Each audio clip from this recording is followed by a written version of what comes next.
For a while there, it felt like you couldn't move for the amount of survival crafting games being released on a daily schedule. Though the genre has been around for decades, Minecraft bursting onto the scene and making infinite cube-shaped money has all but guaranteed every other game in its genre is going to have elements of crafting things from your kills, collecting resources, and building bases. And this type of gameplay is something that video games do very well. Your whole inventory is automatically calculated from the number of wildflowers you can carry to how much weight and space they take up, and you learn new crafting recipes all the time that are archived in an in-game guide. As you progress, you can automate a lot of the heavy lifting as well by building machines or collecting followers. Computers also allow for the environment to be procedurally generated, creating eye-catching landmarks as something for players to explore towards. And when your exploration isn't fueled by distant high peaks and lush river valleys, you're still pushed into the wilderness to collect ever more obscure resources to create ever more powerful weapons and armor. It's a darn shame none of these benefits transfer to your tabletop game. Since you're probably not a computer watching this, how would you even begin to track all of these things? If you wanted to include survival crafting elements in your game, where would you even start? Well, we start by asking ourselves, what do we want out of adding a crafting system to our game? Harvesting resources from monsters and the environment is core, giving reasons to go out on new adventures. It also incentivizes building new stuff so you can go back out and go deeper and fight bigger monsters to get more cool stuff. I'm also going to argue for our tabletop game we don't want it to be too complicated with long lists of ingredients and odd formulas. Some groups might have the one spreadsheet friend who will happily take account of every gram of adamantium, but it's much rarer to find the group of spreadsheet friends. We also want you to be able to build things fast. Bigger projects might take more time, but you want to be able to use your new items in an adventure or two. And these items should give you cool new abilities. Crafting armor from Dragon Scale is cool, but it's way cooler if it gives you elemental resistance or a bonus to intimidation. Lastly, for this system, it should be something that's available to everyone. Different characters might craft different things, but if only one character crafts everything, they're going to end up with a version of Healer's Fatigue, spending all of their downtime working on everyone else's items and not engaging with NPCs and other opportunities for roleplay. With that in mind, let's take a look at some existing systems to see what we can glean from their mechanics and focuses, what we might bring to our own table, or what we might use to craft our own rule set. D&D 2024 edition sticks pretty close to what they've done in the past, where inventory management and crafting is something done between adventures. During this time, your character can craft an amount of gold worth of an item by the amount of days and weeks spent. As noted in the 2024 Player's Handbook, a day of work gives you about 5 days gold worth of progress, so crafting a set of full plate armor takes about 300 days, give or take. And while that feels vaguely accurate for real life, my research says it takes 6 to 9 months to make a suit of full plate, the fate of the world doesn't have almost a full calendar year for you to stop and make non-magical armor. Plus, if you wanted to make it more complex or even jazz it up with gems, that takes even longer. To me, this feels like a way for the designers to say, technically you can, but it's really not practical, which isn't really the fantasy we're going for. Some version of this is common in a lot of games that claim to be seeking a level of realism. Generally, they'll have you make some sort of roll to determine how much progress you made versus the general market value of the item. It requires the game master to pace out adventures, giving months of downtime in between, which intrinsically isn't a bad thing, but it does make the game master the arbiter of how much gets created when, and creates a game that's more about calendars and timetables than crafting, and that's not really what we're going for. If you want to make that full plate armor to show off at the Midwinter's Ball in 4 months, you're going to need to get help to get you to do that. And again, this is still for bare bones, non-magical, full plate armor. Let's hope the Dark Lord is willing to reschedule until you get those gem settings just right. Now, the Witcher tabletop game has a fantastic crafting system inspired by the Witcher 3 video game. Characters use diagrams and collect resources in units rather than ounces, pounds, square foot, or buttloads, which is technically a measurement for wine. Forage checks are used to collect things from the environment with listed rarity values and an amount you get on a successful check. Each monster entry also has what can be harvested from the monster. All this together means as long as you have the recipe, the ingredients, proper tools, and the amount of time listed on the recipe, you can craft all kinds of things. And most of the time it's just a few hours, although there are some exceptions. This also creates a system where characters can be rewarded with recipes, which is very cool. Crafting your own items can save you money as well, which is a nice bonus for our freelancing witchers. Where this system falls short for me though is we still have a massive amount of bookkeeping. At a glance, there's at least 60 different resources to keep track of on your character sheet, which is a lot no matter how you pivot your tables. The forge skill is also somewhat unclear with no time limit or how many characters can be forging in an area at once. Now, that's something that could be house ruled, sure, but it does put the game master at odds with the players who want to collect as many resources as fast as possible, and that's a tricky spot to be in. The Fallout RPG also has extensive crafting rules, but I specifically want to call out their scavenging table. The difficulty of finding useful items is based on how well searched the area has been by others before you, and the time spent is based on how big the area is. A single room might take 10 minutes to search, or a multi-story building might take 2 hours, and all of the characters roll together as a group. Successes mean more rolls on the item table, so a character might roll multiple times on the random ammunition table to see how much of what kind of ammo they got. This fits very nicely with the post-apocalyptic setting of Fallout and feels a lot like the video game. Also like The Witcher, characters collect recipes to be used at crafting stations found throughout the world, usually at settlements. But Fallout shares the same issues I have with The Witcher, and that's that there's so many recipes and ingredients, it's hard to keep track of, and I suspect this stems from both of them originally being video game properties. I don't know about you, but writing 20 lines of crafting materials on my character sheet when I already have all these other things to keep track of gets me writing so small I can't read it 2 weeks later. And that's not even counting if someone spills their adult beverage all over my character sheet while gesticulating wildly. The end feeling is like I'm doing a lot of accounting in order to build the item that I really want, and that's also not really the fantasy here. Not to mention, in both of these games, all the items that you're crafting can just be bought otherwise. You might save some money crafting, but at the end of the day it's still for the same leather armor or great axe. Blades in the Dark has one of my favorite crafting systems. Now, the setting there is very urban and pseudo-Victorian era, so there's a lot less focus on killing monsters and more on clockwork machinations. But it offers a unique view on building and modifying items. Existing items can be modified or whole new items created by using the magnitude chart, which gives you a measure of range, distance, force of effect, etc. Now, this sets the difficulty for making the blueprint of the item, but once you have that, it only takes a single downtime action to make it. The questions between the game master and the player to create this magnitude score also, I think, are some of the best questions to think about crafting as a whole. For this, we start with what type of creation is it, and what does it do? Seems simple enough. Is it alchemy, clockwork, sparkcraft, arcane? All of which are going to have different effects in the game. Then we ask, what is the minimum quality level? Now, this is the game's language for how hard is it going to be to craft, based on set distances, damage dealt, etc.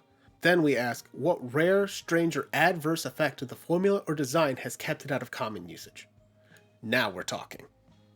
Technology typically isn't limited because no one ever thought of it before, it's because the underlying technology wasn't ready. The ingredients are too rare, too expensive, or too illegal to craft from. If there's not a good answer for this, maybe it's already been created and your character can purchase or steal the plans from another inventor. The setting does establish an underground market of blueprints for weird science. This is where the GM might also set up a side quest to gather a rare ingredient or an obscure part. Lastly, we ask, what drawbacks does this item have, if any?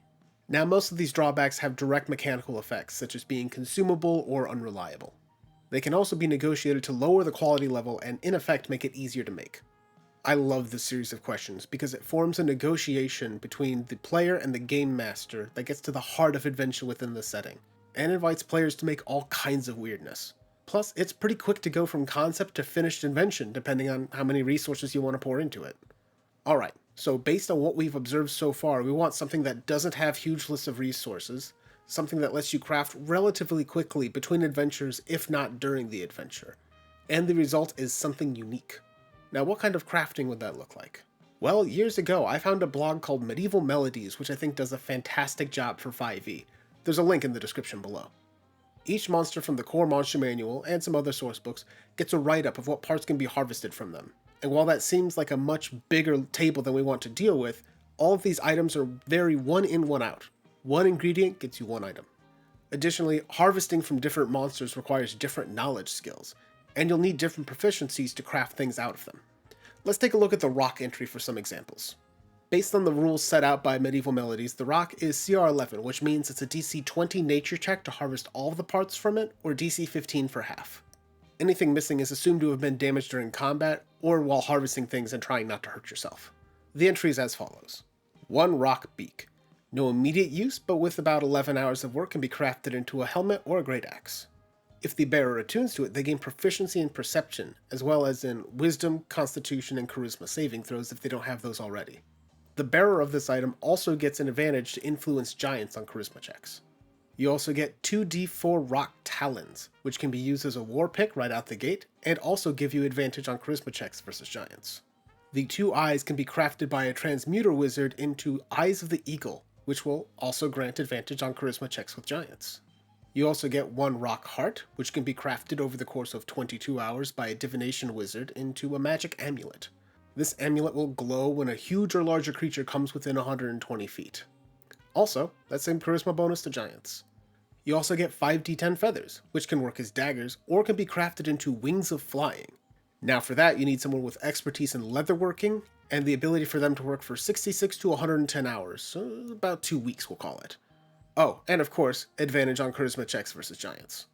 So looking at that, we've got 5 unique and powerful items that can all be crafted from 1 rock, all of which grant bonuses to charisma with giants. This makes this a fantastic hunt before dealing with any giant intrigue, involves multiple members of the party to craft everything, and could even launch its own side quest to find an NPC who can make those wings of flying. Now that is cool as fuck, easy to keep track of in terms of inventory space on a character sheet, and has a unique story attached to it. This makes me want to draw my character with the Rockbeat helmet, amulet glowing, wielding war picks from its talons, and a cloak made from its feathers. Giants are going to want to listen to this guy. And perhaps more importantly, there's a story behind this piece. And now we've reached the point in the video where I reveal my own little secret. Many years ago, I designed my own crafting system. It was for a single campaign, based largely in 3.5 D&D, and it taught me a lot about system design. The game, Orcs and Ornithopters. The place, the island of Kartua, a small tropical island filled with dinosaurs, lizard folk, and purple worms. Honestly, kinda similar to Chult and Forgotten Realms. The vibe, brutal. Notably, there were no casters in this setting, only those who sold their souls to a demon for sanity warping rituals. The basics of the system are thus. There were 6 categories of building material: bone, stone, metal, leather, wood, and cloth. Different types of crafting were derived from these different materials. You might put points into woodworking, bone carving, or stoneworking, and be able to craft anything using those kinds of materials. Bone, sword, stone armor, as long as it was made primarily from that material, you were good to go. Resources could be collected from slain monsters and would have a quality level of +0 to +5 depending on how many hit die the monster had. I even made a spreadsheet I could put a monster's weight into and it would divvy everything up for me. I think it was 20% leather, 25% meat, 20% offal, 35% bone. So that same rock might drop X amount of bone, half that again in +1, another half that again in +2, and so on. So then you would use 5 pounds of +1 bone to make a +1 bone longsword. Now it sounds a little janky, and that's because it was, but this is for a home game, so I wasn't too worried about it. More magical creatures might have bonuses tied to their flesh, so if you use dragon bone to make that same sword, you might get some elemental bonus damage. I'd also throw in some random effects from various organs with little to no idea how the players were going to use it. And of course I did the same thing with plants, stones, whatever characters might find after a high nature or survival roll. I used this so that the players could use their creativity to drive what they wanted to make. An example of this might be the lighter than air algae I threw in. It grew under more conventional algae, where the weight kept it under the water until the growing pressure got to be too great it would burst up in a bubble. Now the party ranger noticed this and harvested as much as they could to create perfectly balanced arrows. They would float in midair if tossed, and when shot over long distances there would be no drop due to gravity. Now I had no notion what they might use this stuff for, but that player's creativity created something that they still talk about to this day. This created a world where the players sought to track and kill large, dangerous monsters to see what they could harvest from them. They actually outright dismissed a pile of gold at one point in favor of the skeleton next to it. Creating Orcs and Ornithopters was the first time I'd done full-on game design, albeit rooted in D&D 3.5. There were a lot of great points that worked, but there's also some stuff that could have gone a little bit smoother. I was still using the base crafting system from D&D, which, while different from the 2024 edition, is largely the same. It still took way too long to craft a lot of this stuff. In this particular instance, it worked well because there was a kingdom building mechanic happening on top of this, and so the characters had a lot of downtime already. This is also where we ran into a lot of inventory management issues. 13 pounds of +1 bone from a dragon, 4 pounds of +1 dinosaur leather, and then 10 pounds of regular dinosaur leather. It's a lot to keep track of, and it got weird if you mix sources. I mean, it would be really cool to have a longsword that's half unicorn horn, half purple worm fang, but figuring out how those effects interact, it gets messy. This path led me to the current design for the Western game that we've been developing here at Biscuit Wolf. Now, our system is based in Forged in the Dark, so 90% of it's coming from that. However, a core element of our setting is the Bloom, a group of fungi which imparts strange and supernatural effects to the creatures it infects. Drawing from the highlights of Orcs and Ornithopters, I felt it was important to be able to grant unique powers based on the resources you gathered, a way to bring the distinct flavor and handcrafted aesthetics of the Old West into this game. If a character makes a raccoon skin hat or leather saddle from an infected critter, well, that might grant them some bonuses based on the themes of the strain of Bloom. If it's Devil Fingers, a strain known for causing bloodthirsty and violent changes, maybe that hat can give you retractable claws or fangs. However, fitting the themes of corruption, each use of these boons allows the Bloom to infect your character more as it alters your character's very essence in order to grant these powers. Now, this will require further play testing to make sure it works out the way that I want, but I'm hoping this can grant all of the benefits of the Orcs and Ornithopter style of crafting without the first-time mistakes. What's been your experience with crafting in video games and tabletop RPGs? Are you a fan, or do you think it distracts you from the parts of the gameplay you like the most? What's your favorite version? Well, I think that's just about all the time we have. If you have any questions, comments, or things you'd like us to explore, you can leave them in the comments below. Shoot us an email at biscuitwolfgames@gmail.com or find us on Blue Sky at biscuitwolfgames. You can also find our own RPG supplements at our itch.io or at DriveThruRPG under the Biscuit Wolf banner. We'll see you next time.